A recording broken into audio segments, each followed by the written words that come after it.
Sympathetic resonance. Being a musician, there's actually a recording trick.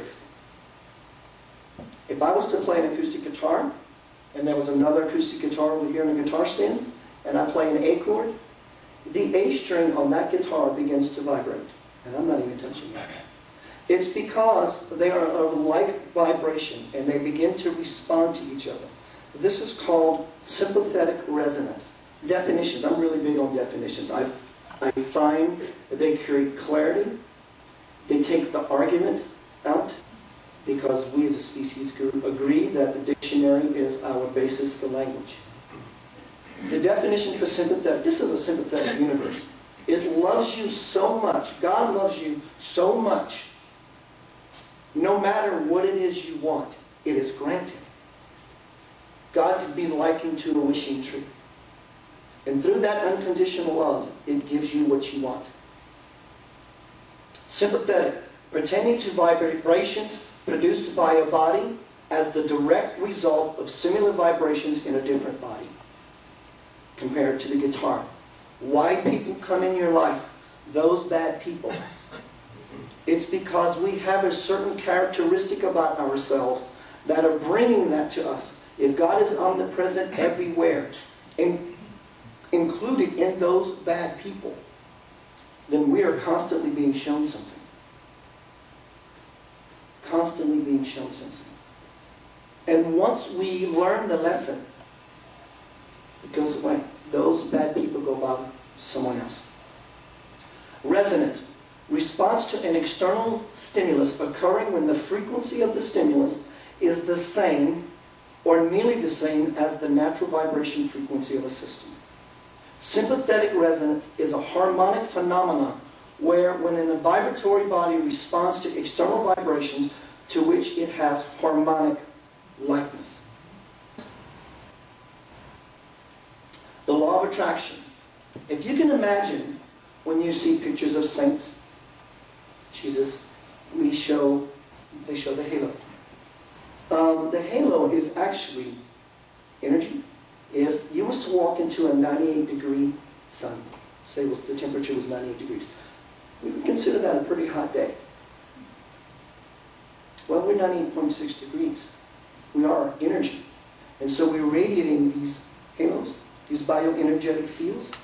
And as we think, as we feel, as we do, this energy goes out there and bombards all the other energy in the universe. We begin to move the tapestry.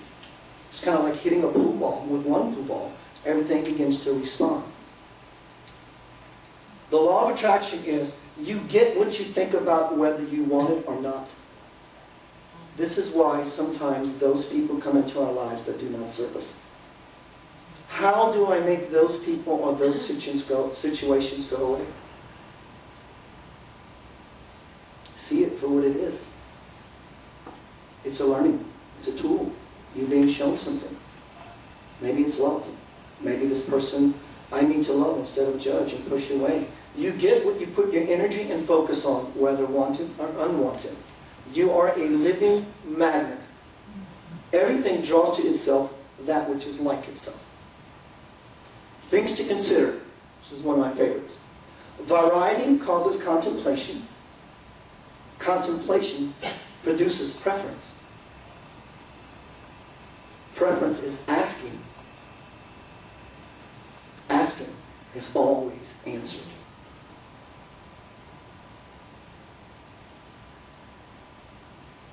So what is the problem that we may have as to why we can't get where we want to be? Get the things that we want? People often think that life is not about things, but yet we find ourselves in a material world. And those things are just extensions of our happiness. So whatever it is you want, here's what I've found and discovered, and through my travels and speaking with other people, could be the problem. Acceptance. How do we go about accepting those things that we want? Notice, everything that you have in your life, most of those things you probably don't care if you even have. How come is it that I can't really get the things I want? When something is really grand, and that's the reason we want it, how do we begin to accept such a gift? Acceptance. Allowance is another one. How do I allow it, Keith? Do I just allow it? Well, yeah, but there's more to it than that. There are many, many layers of allowing. Many layers of allowing. We have to dive inside, jump off the cliff, jump out of a perfectly good airplane, and fall into that Christ space inside. But it requires moving all the gunk, all the stuff that we've accumulated, taken on, beliefs. We have to accept and we have to allow. Most people's problem as to why they do not have abundance of any sort in their life is because they don't appreciate what they have. If you focus your entire life on appreciating, that's all you're going to see is appreciation. So the universe, God, responds to your appreciating by granting you more things to appreciate. There is no lack of anything anywhere. There is no lack. And if you approach God with a lack mindset, He will give you an abundance of lack. Figure that. Because it's our attitude. We're asking our unconditional loving parent, give me more of this stuff. People who are in drama, they're caught in a cycle. They're in their drama until somehow they're able to get out of it. Because that's where their focus is. And that focus begins to excuse me, curve back within itself. And it's kind of like they find themselves in a whirlpool and they just can't get out. Acceptance, allowance, and appreciation is what will bring loving people into your life.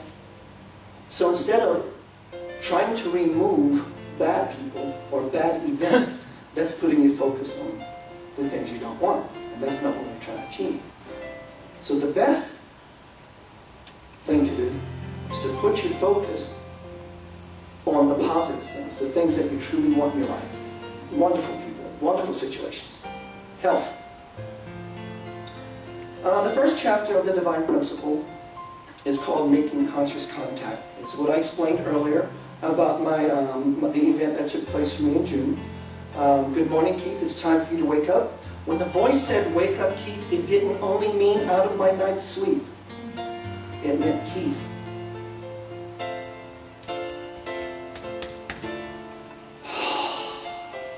Wake up.